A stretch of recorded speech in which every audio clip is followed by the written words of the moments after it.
ความเป็นคนกตัญญูกตเวทีนี้พระพุทธเจ้าจัดว่าเป็นบุคคลหาได้ยากในโลกถึงแม้ท่านจะนำมาแสดงมื้อนี้ก็สิเว้าเรื่องบุคคลหาได้ยากพระพุทธเจ้าแสดงไว้มันก็มีหลายหมวด2ข้อก็มี3ข้อก็มีคันหมวด2ก็ว่าบุคคลหาได้ยาก2อย่างก็ว่า1อุปการีบุคคลผู้ทำอุปการะมาก่อนนี่ผู้ทำคุณให้แก่โลกให้แก่ลูกสินะให้แก่ชาติบ้านเมืองโดยเฉพาะกันลักๆก็คือบิดามารดาครูบาอาจารย์นี่สูงสุดกับพระพุทธเจ้าและกับผู้ปกครองบ้านเมืองก็จะเป็นผู้มีคุณแก่ชาติแก่ประเทศชาติบ้านเมืองแก่ภัยฝ่าประชาชนอันนี้ว่าบุพการีผู้ทำอุปการะมาก่อนก็หาได้ยาก2มากตัญญูกตเวทีบุคคลผู้ฮู้บุญคุณที่ทานทำแล้วตอบแทนอันนี้ก็หาได้ยากจนว่าหาได้ยากในโลกนะเพราะคนที่จะผู้บุญคุณสำนึกบุญคุณและตอบแทนนี่มันหาได้ยากมันมีหน่อยไหมครับบ่แม่นว่าบ่มีเสียเลยมีแต่มันหาได้ยากอันสิเฮ็ดหน้าที่ของความเป็นลูกที่ดีของพ่อของแม่สิเฮ็ดหน้าที่ของความเป็นศิษย์ที่ดีของครูบาอาจารย์แล้วตอบแทนด้วยบางคนสำนึกได้กตัญญูแต่เพิ่นบ่ตอบแทนบ่ได้กตเวทีเห็นบ่ผู้บ่มีความกตัญญูกตเวทีก็บ่ต้องกล่าวถึงนะบ่ฮู้บุญคุณบ่สำนึกบุญคุณนะขี้ห้ายก็หันก็เนรคุณลบหลู่บุญคุณอีกด้วยแห้งบ่ได้เรื่องแห้งแล้วใหญ่เลยนะจังซั่นบ่จักว่าหาได้ยากพอคนมันเมามันหลงในกรรมคุณหลงในลาภเกียรติยศชื่อเสียงนะแล้วมันก็ลืมผู้มีพระคุณนะมันจะเป็นนั่นส่วนหลายน่ะจนเพิ่นว่าเมาพุ่นแหละเมาลิ้นหมดราคาเมาสุราหมดอายเมากายลืมแก่เมาผัวเมาเมียลืมพ่อลืมแม่เห็นบ่เมาทรัพย์สมบัติลืมศาสนาเมาตัณหาหูหนวกตาบอดพุ่นมันเมาแล้วมันลืมหมดไม่แต่เมาผัวเมาเมียนี่ก็ลืมพ่อลืมแม่แล้วอีหลีนะยังเข้าไปปามันเป็นแห่งคักลืมไปหมดผู้ใดก็บ่ฮักต่อสุดหัวใจพุ่นแหละนั่นเห็นบ่เพิ่นเว้าเพิ่นเว้าเพิ่นเกี่ยวผ้ากันนะเพิ่นเคยเว้าบ่ว่าฮักพ่อฮักแม่สุดหัวใจนะบ่ได้เว้าเด้กันฮักสู้ฮักแฟนบ่ฮักเจ้าสุดหัวใจพุ่นน่ะเคยเว้าบ่กับพ่อกับแม่ได้นะมันบ่มีเลยเนาะนะเฮาสิเห็นได้มันอันนั้นแหละแต่ว่าผู้ที่จะมีความกตัญญูรู้บุญคุณสำนึกบุญคุณและเฮ็ดหน้าที่ตอบแทนหาได้ยากในที่นี้ท่านสิเอามาเว้าอยู่บุคคลหาได้ยาก3จำพวกพระพุทธเจ้าตรัสไว้ในพระสูตรหนึ่งว่าภิกขุทั้งหลายความปรากฏของบุคคล3จำพวกหาได้ยากในโลกความปรากฏของบุคคล3จำพวกนี้อย่างใดแน่คือ1ตถาคตอรหันตสัมมาสัมพุทธเจ้านี่ประเภทที่1เป็นบุคคลหาได้ยากในโลกคือพระพุทธเจ้านั่นเองเนาะ2บุคคลผู้แสดงธรรมวินัยที่พระตถาคตประกาศไว้แล้วนี่ผู้ที่จะนำเอาหลักธรรมคำสอนของพระพุทธเจ้าไปประกาศเผยแผ่บอกสอนอันนี้ก็หาได้ยากนะเอาสิเห็นอยู่ในหมู่พระสงฆ์จำนวนหนึ่งหรือเป็นฆราวาสจำนวนหนึ่งที่เอาหลักธรรมแท้ๆไปประกาศเผยแผ่นั่นอันหลักธรรมที่บ่แม่นธรรมนั่นหลายที่บ่แม่นคำสอนของพระพุทธเจ้านั่นอันนั้นหลายยิ่งคำแต่งใหม่ของมือในแห่งหลายเห็นบ่แต่ผู้ที่เอาหลักธรรมที่เป็นพระสูตรพระวินัย ที่เป็นคำสอนพระพุทธเจ้าแท้ๆไปประกาศเผยแผ่หาได้ยากหาได้ยากส่วนหลายก็เป็นธรรมของใครของมันนั่นแหละธรรมของอาจารย์นั่นแหละมันซะแต่หลักธรรมแท้ๆหัวข้อธรรมของพระพุทธเจ้าแท้ๆที่เอามาแสดงน่ะมีน้อยที่เอามาในพระไตรปิฎกน่ะบ่ค่อยเอามาคิดได้หรือว่าเว้าไปจังซั่นละแต่เนื้อหัวข้ออันเป็นหลักธรรมแท้ๆน่ะบ่ค่อยเอามาแสดงนะมีน้อยซะมีอยู่ข้างน้อยนั่น3นี่ข้อ3นี่กตัญญูกตเวทีบุคคลผู้ฮู้บุญคุณของทานและตอบแทนอันนี้ก็หาได้ยากในโลกนะภิกขุทั้งหลายความปรากฏของบุคคล3จำพวกนี้แลหาได้ยากในโลกพระสูตรนี้สั้นๆบ่เท่านั้นนะเห็นบ่อยู่ในรัตนะหาก็เว้าคือกันข้อสุดท้ายเอามาห้อยท้ายอีกว่ากตัญญูกตเวทีบุคคลโอ้สำคัญอันนี้นะมันหาได้ยากอันนี้ได้นะลูกสิฮู้จักคุณพ่อคุณแม่ลูกศิษย์สิฮู้จักคุณครูบาอาจารย์ประชาชนพลเมืองสิฮู้จักคุณผู้นำพุทธบริษัทสิฮู้จักคุณพระพุทธเจ้าหายากนะหาได้ยากนั่นจังซั่นเฮาสังเกตเบิ่งโลดลูกเฮาขึ้นคำบูฮานว่า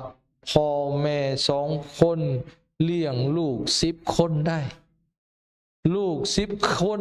เลี้ยงพ่อแม่2คนบ่ได้จนพ่อแม่เป็นกำพร้า3มื้อใหญ่เฮือน3เดือนใหญ่บ้าน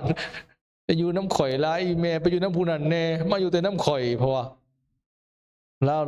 หอพี่เนาะแม่ยานั่นจังว่าลูก10คน20คนสิมาเบิ่งพ่อเบิ่งแม่อีเลี้ยวรอนี่โอ้ยยากนิ่งกันซับเห็นบ่ความกตัญญูนี่หายากเด้เบิ่งพ่อแม่เลี้ยงเฮามาพาเฮาใหญ่โอ้ยอุ้มหอบล้างขี้ล้างเหี่ยวป้อนข้าวป้อนน้ำลำบากปานใดนะแต่ว่าลูกสิเฮ็ดกับพ่อกับแม่นั้นได้บ่บัดนี้คือเพิ่นเลี้ยงดูเฮามาความทุกข์ความลำบาก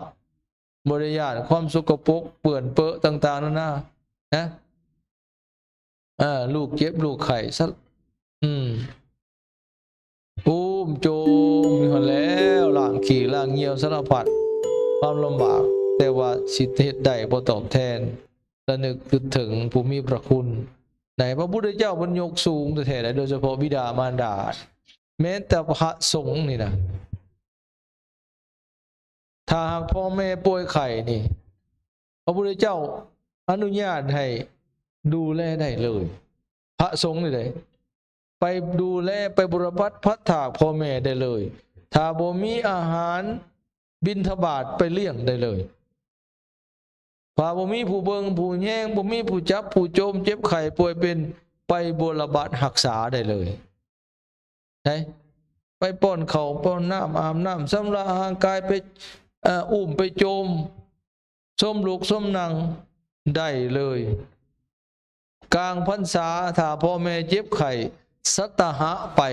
7 วันไปพบเบิ่งพ่อแม่ได้เลยผู้อื่นบ่ได้เด้อ้ายน้องเอื้อยบ่ได้แต่พ่อแม่นี่ให้ไปได้เลยเห็นบ่มีข้อยกเว้นหลายเกี่ยวกับบิดามารดาแม้แต่ภิกขุก็ไปอุปถัมภ์ประทานได้เพิ่นยกสูงนั่นนี่เห็นบอกของกตัญญูน่ะเพิ่นให้ยกไว้แท้ๆแต่ว่ามันหาได้ยากบ่ว่าตั้งแต่ญาติโยมแม้แต่ในหมู่ภิกขุก็คือกันพระพุทธเจ้าสรรเสริญไผสมัยพุทธกาลพระสารีบุตรนี่เป็นเอตทัคคะข้อหนึ่งคือเป็นผู้เลิศทางความกตัญญูเห็นบ่มีพระยังบวชเมื่อแก่นะสุภัททะบ่บวชตอนแก่น่ะราธะเนาะบวชเมื่อแก่ตอนสุดท้ายพระพุทธเจ้าเราถามหาผู้ใดนึกเห็นอุปการะที่ พอออกผู้นี้เราเคยมีแก่ตนเพราะว่าบวชเมื่อแก่แล้วไผก็บ่อยากหับนะบวชเมื่อแก่มันก็ยังมีโทษอยู่บางประการนะ2-3 หมวดทำอยู่เพิ่นก็เว้าเลยบ่อยากหับอยากเป็นภาระว่าง่ายซะแต่ว่าเพิ่นก็มีอุปนิสัยทำอยู่พระองค์นี้ก็เราบวชก็ได้ถามพระสารีบุตรนี่โยมมือไหวขน้อยนึกเห็นอุปการะที่พามมีแก่ขน้อยเรามีอุปการะแก่เจ้าอย่างใดเพิ่นเคยใส่บาตรให้ขน้อยด้วยเข่าจองหนึ่งภาษาไทยก็ทับที่หนึ่งเทื่อเดียวเคยใส่บาตรให้เพิ่นเทื่อเดียวบ่ลืมพระสารีบุตรบ่ลืมจองเดียวเทื่อเดียวพระพุทธเจ้ามอบให้จะเอาไปบวชเด้อพระสารีบุตรจึงไปทำพิธีบวชให้แก่เนี่ยครูแก่พอออกแก่ผู้นั้นนะเห็นบ่นั่นนะพระสารีบุตรจึงเป็นพระองค์หนึ่งที่ยอดกตัญญูเวลาพระอัชชินี่เพิ่นเทศน์ให้ฟังตอนเป็นพอออกได้ดวงตาเห็นธรรมถือพระอัชชินี่เป็นอาจารย์เลยแต่ซั่นพระอัชชิเพิ่นพักอยู่ไสน้อมื้อนี้ก่อนสินอนนี่พระสารีบุตรนึกหาเพิ่นมีญาณหูเด้มีตาทิพย์เพิ่นว่าซะโอ้อาจารย์เฮานอนอยู่ทั้งทิศนี้ปีนหัวไปหาอาจารย์นะมื้อหน้ามาโอ้อาจารย์เฮาพักทั้งทิศเหนือก่อนสินอนก็ปีนหัวไปหาอาจารย์ทั้งเหนือได้กราบไปซะก่อนนี่เห็นบ่จนภิกษุองค์อื่นเห็นพระสารีบุตรนี่ยังไหวทิศอยู่บ่ซั่นคือมื้อนี้หันไปทางนี้มื้ออื่นไปหันไปทางนั้นหันหัวไปแล้วกราบไปทางนั้นที่แท้บ่แม่นเพิ่นกราบอาจารย์เพิ่นอาจารย์พระอัสสชิน่ะเพิ่นเคารพนี่เห็นบ่อันนี้ก็เป็นตัวอย่างที่ดีเด้อาตมาเคยเห็นไปหลายๆเทื่อนะไม่ออกเนี่ยคู่ก็ตามแหละแพงหัวเคารพหัวตัวเองหลายกว่าเคารพพระไปบนหนึ่งไปศาลาเนาะกลางคืนนี่ได้ก็เจ้านอนอาตมาไปเลาะผมพอออกไม่ออกนอนในศาลาปีนหัวไปหาผนักปีนตีนแพ่แว่มาหาพระอาตมาก็ไปปลุกลุกนอนไหมเอ้าเห็นได้ยาเป็นยังนอนปีนตีนใส่พระนี่ซั่นคันปีนหัวขึ้นมาทั้งหัวทั้งพี่ย่านคนกายหัวพุ่นว่าและยะถาได้ถามว่าเจ้าสิหักสาวหักหัวหรือหักเคารพหัวหรือเคารพพระหลายกว่ากันคนกายหัวก็บ่ได้ขาดเนี่ยเท่าว่าเจ้าสินับถือหัวเจ้าเองหรือนับถือพระถามว่าพุ่นว่านั่นเจ้าลดแพงหัวเจ้ากว่าพระเนาะซั่นบอกหันมาบ่ได้หันหัวมาใส่พระจะหันตีนออกไปนอกน่ะคือเห็นพระสารีบุตรนี่แหละขณะอาจารย์มันอยู่ทางไหนมันยังปีนหัวไปหาอาจารย์เพิ่นอยู่คนละบ่อนไหนอยู่คนละวัดไหนคนละบ้านละเมืองไหนเพิ่นนึกเห็นเพิ่นมีญาณนะมีญาณอย่างหู้นะนั่นน่ะก็เลยบอกเขาเจ้าคนอยากกายก็ยาแล้วกายหัวบ่ได้เป็นหยังหัวบ่ได้เสียสิเป็นหยังเฮาบ่ได้นับถือคนเฮานับถือพระพุ่นเฮาเคารพพระพุ่นอันน่ะเฮายกใส่ผู้หาว่ายกใส่เก้าเท่าใส่หัวฉะนั้นเนาะนี่แต่ว่าความกตัญญูกตเวทีจึงเป็นเครื่องหมายของคนดีนิมิตตังสาธุรูปนังกตัญญูกตเวทิตาความกตัญญูผู้บุญคุณและตอบแทนเป็นเครื่องหมายของคนดีคนดีอยากฮู้ว่าดีหรือบ่ดีอันมาเว้านำเฮาดีๆอาจสิติแถลงเว้านำเฮาก็ได้มาเอาใจเฮาให้ไปเบิ่งเฮ็ดกับพ่อกับแม่ดีบ่อันมาว่าดีกับเฮาปากหวานกับเฮานั่นนำไปเบิ่งนำมาเฮือนนำเบิ่งว่าผมมีพระคุณเฮ็ดน้ำดีบ่คันมาหวานมาดีแต่กับเฮาบัดเพิ่นพ่อกับแม่มีแต่ปล่อยแต่ด่ามีแต่เถียงขอต่อความใส่บ่ได้ขนาดผมมีพระคุณมันยังบ่ดีนำมันสิดีนำเฮาฮอดมื้อใดนะนั่นแหละเบิ่งตัวจริงเราก็ได้ นะอันนี้คือให้ความกตัญญูเป็นเครื่องหมายของคนดีคันมีความกตัญญูแล้วมันดีเบิดมันนึกเห็นเบิดสิเฮ็ดหยังก็คือเห็นพ่อเห็นแม่คิดเฮ็ดแนวบ่ดีก็คือเห็นพ่อเห็นแม่คือเห็นครูบาอาจารย์คิดไปกว้างใหญ่กว่าหันสิเฮ็ดแนวบ่ดีคิดเฮาเป็นคนลาวคิดเห็นบรรพบุรุษคิดเห็นศาสตร์คิดเห็นบ้านเห็นเมืองนั่นมันสิมีผลแก่บ้านแก่เมืองนะคือเห็นชาติคือเห็นแผ่นดินเห็นได้สิเห็นเพื่อชาติเห็นได้เพื่อศาสนาเพื่อตอบแทนบุญคุณบรรพบุรุษที่ต่อสู้กู้ชาติเสียสละเลือดเนื้อมาเพื่อแผ่นดินของเฮานี่มันมีความกตัญญูแล้วมันอยากเห็นมันเสียสละอยากทุ่มเทความหูความสามารถมีกำลังทรัพย์กำลังสติปัญญาเหือแห้งยังก็อยากเหตุเพื่อทดแทนบุญคุณของแผ่นดินบุญคุณของศาสตร์ของพระศาสนาบุญคุณของบรรพบุรุษที่ต่อสู้ที่ปกป้องรักษาแผ่นดินไว้ให้เฮาได้อยู่ได้อาศัยนั่นมันมีความกตัญญูมันล้นเหลือออกมามันอยากมีแต่ความเสียสละมีแต่อยากเหตุอยากพัฒนาอยากช่วยเหลือชาติศาสนาสังคมบ้านเมืองนี่ความกตัญญูมันล้นมันหลั่งไหลออกมานะยิ่งผู้มีพระคุณแล้วนอบน้อมอ่อนน้อมถ่อมตัวเคารพนบไว้บ่ว่าในต่อหน้าและรับหลังนี่ความกตัญญูมันสิงดงามความเคารพความนอบน้อมมันก็สูงเห็นครูบาอาจารย์เห็นผู้เฒ่าผู้แก่เห็นพ่อเห็นแม่มีความเคารพสูงมีความนอบน้อมสูงเสื่อฟังนะเคารพยำเก่งเฮ็ดอะไรมันก็งดก็งามเนี่ยคนมีความกตัญญูกตเวทีมันต่างโลดได้คันคนบ่มีความกตัญญูกตเวทีโอ้ยมันแข็งกระด้างว่าไงว่าอยากคล้ายๆกับสัตว์บ่ได้สนใจบ่ได้เคารพยำเก่งไป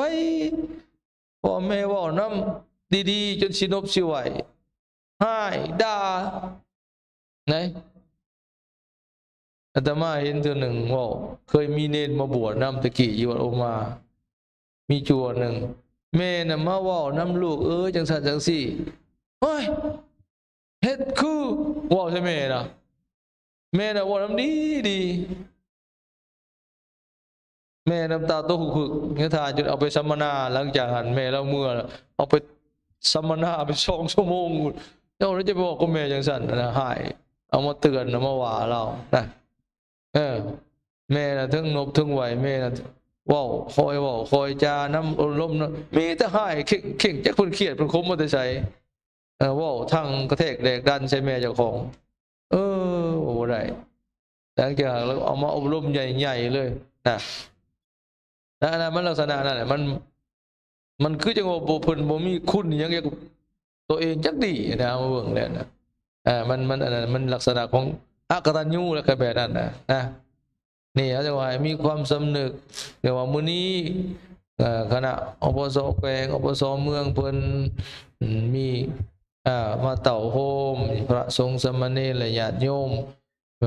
ภายในภายนอกแต่มาทำบุญอุทิศบูชาคุณพระเดชพระคุณพระทานทั้งหลายมีญาทานเหลื่อมญาทานอาจพอทานงอนและก็องค์อื่นๆที่มีพระคุณแก่วัดว่าพระศาสนาถึงมันจะอื่นเศร้ามันจะได้อุทิศหรือว่าต่อไปมันจะได้อุทิศแก่พระคุณญาทานเหล่านั้นทั้งหลายนั้นทั้งที่นามและบ่ได้ชื่อก็ตามนั่นเป็นการแสดงออกถึงความกตัญญูกตเวทีซึ่งพระพุทธเจ้าว่าเป็นบุคคลหาได้ยากในโลกเลยนะเบิ่งข้างโลดเด้อหาได้ยากอีหลีได้หาได้ยากอีหลีผู้ที่สำนึกได้ยากยากแท้ๆสังเกตเบิ่งโลดบ่ว่าอันนี้บ่เว้าแต่ญาติโยมได้พระสงฆ์สามเณรก็คือกันอาจารย์เอาสิเห็นสิ่งหนึ่งเด้ออันนี้ก็ขอกล่าวยกย่องพี่น้องชาวจีนชาวเวียดนามพระเจ้าสอนเรื่องความกตัญญูนี่ได้ดีหลายนะ อากงอาม่านั่นนี่ก็เจ้าหอมล้อมมาเบิ่งนี่ดีความกตัญญูแม้นสิไปไหวบรรพบุรุษไหวสัตว์ปู่ตาปู่ย่ายังก็อย่าถึงว่าสิเป็นผู้น่ะคงชื่อคงยังก็ตามเจ้าแม่กวนอิมกวนยังกวนอูยังก็อย่านั่นพระเจ้าบูชาเขาเจ้าไหวอยู่คุมืออยู่น้ำเฮือนน้ำซานมีแทนบูชามีหิ่งบูชานั่นบรรพบุรุษนั่นก็เป็นความกตัญญูสอนให้ลูกให้หลานมีความกตัญญูนะสิล่วงลับไปหรือแม้แต่เป็นเหมือนก็เป็นเทพองค์หนึ่งก็อย่าไปถือเบาบนเรื่องพระพุทธเจ้าว่าขึ้นต้นบูชาจะบูชานียานังการบูชาคนที่ควรบูชาเอตัมมังครมุตตมังเป็นมงคลนะนั่นแหละอาจารย์เฮาคือกันให้สอนให้เฮาบูชาให้เฮาเคารพให้ระลึกถึงผู้มีพระคุณแล้วก็ตอบแทนสำหรับผู้ล่วงลับไปก็เฮาสิตอบแทนด้วยข้าวหน้าโภชนาอาหารยิบยืนให้บ่ได้อีกแล้วมีแต่ทำบุญอุทิศหาแต่ผู้ใดบุญเต็มก็แม่นเฮานั่นแหละสมมุติว่าเอาคือบ่ทานเฮาเนี่ยไปเกิดในสวรรค์ในพรหมโลกก็ตามเพิ่นบ่ต้องการบุญของผู้อื่นอีกแล้วเพราะว่าเพิ่นสุขแล้วไปในสวยสมบัติอันเป็นทิพย์แล้วแต่ว่าเฮาระลึกถึงพระคุณเพิ่นแล้วมาทำบุญเฮาบ่ได้บุญเฮาผู้อยู่เบื้องหลังได้บุญเพราะการระลึกถึงเพิ่นระลึกถึงพ่อแม่ให้บุญหาพ่อแม่เฮาได้เต็มๆระลึกถึงพี่น้องบุญลงรับไปเฮาทำบุญหาเฮาได้เต็มๆนะถ้าว่าเพื่อว่าเพิ่นไปเกิดในภพภูมิที่จะได้รับว่าฐานะอันนั้นได้เพิ่นได้นำยกตัวอย่างไปเกิดเป็นเพศอบายภูมิอันนั้นได้นำไปอันพวกนั้นได้โมทนานำได้บุญนำเฮาแต่ว่าผู้ได้เต็มๆนั่นแม่นเฮานั่นแหละแต่บ่ระลึกถึงเลยได้บัดนี้ตายไปแล้วบ่ระลึกเลยบ่เฮ็ดบุญหาเลยตัวเองก็บ่ได้บุญนำเพิ่นความกตัญญูที่มีตายแล้วก็แล้วบ่ได้นึกถึงก็สิถูกตีเตียนจากผู้ฮู้ว่าโอ้ยตายแล้วก็แล้วไปจืดจางไปเนาะเขาบ่ได้นึกถึงบุญคุณพ่อแม่ครูบาอาจารย์บ่ได้อุทิศหาบ่ได้น้อมระลึกบ่มีความรู้บุญคุณบ่มีความกตัญญูกตเวทีเด้ถูกตำหนิจากผู้ฮู้และก็บ่ได้บุญด้วยเพราะบ่มีความระลึกถึงคันเฮาบ่ยังให้อุทิศเห็นบ่ทุกเทื่อให้บุญเพิ่นอุทิศหาผู้มีพระคุณหรือว่าญาติพี่น้องผู้ล่วงลับไปนั่นก็เพื่อยังก็เพื่อคือออกมาแหละบางกรณีถ้าหากว่าเพิ่นเกิดเป็นเทพมีหูทิพย์ตาทิพย์ก็ชื่นชมบุญนำหรือสิปกป้องคุ้มครองถ้าไปเกิดเป็นอบายภูมิชั้นต่ำเช่นเป็นเพศก็จะได้รับส่วนบุญนั้นด้วยแต่ผู้ใดปะบุญเต็มๆก็แม่นเฮานั่นแหละเพราะเฮาเป็นผู้เฮ็ดเด้คือเฮาเฮ็ดหน้าหาเงินนั่นแหละเห็นหน้าเฮาก็ได้เข้าเพื่อแผ่พี่น้องได้กินได้ใช้น้ำแบ่งปันให้พี่น้องได้ใช้น้ำก็ได้เงินได้คำได้เข้าได้ของชั้นใดก็ชั้นนั้นอันนี้อาตมาแสดงมาก็เห็นว่าสมควรแก่ว่าจึงขอยุติเพียงเท่านี้ให้ท้ายที่สุดนี้ขอน้อมนึกเอาคุณพระพุทธคุณพระธรรมคุณพระสงฆ์บุญกุศลใดที่เราได้กระทำไว้ตั้งแต่อดีตก็ดีในปัจจุบันก็ดีจึงมารวมเป็นตบะเป็นเดชะเป็นปัจจัยมาปกป้องคุ้มครองให้เฮาท่านทั้งหลายจงเป็นผู้ปราศจากทุกโศกโรคภัยไข้เจ็บปราศจากคิดอันเป็นอกุศลขอให้เจริญงอกงามไพบูรย์พูนสุขในชีวิตของตนเจริญในศีลในธรรมให้ยิ่งขึ้นไปจนตราบเท่าถึงความพ้นทุกข์ทำให้แจ้งซึ่งพระนิพพานพุนเถิดสาธุสาธุสาธุอนุโมทามิ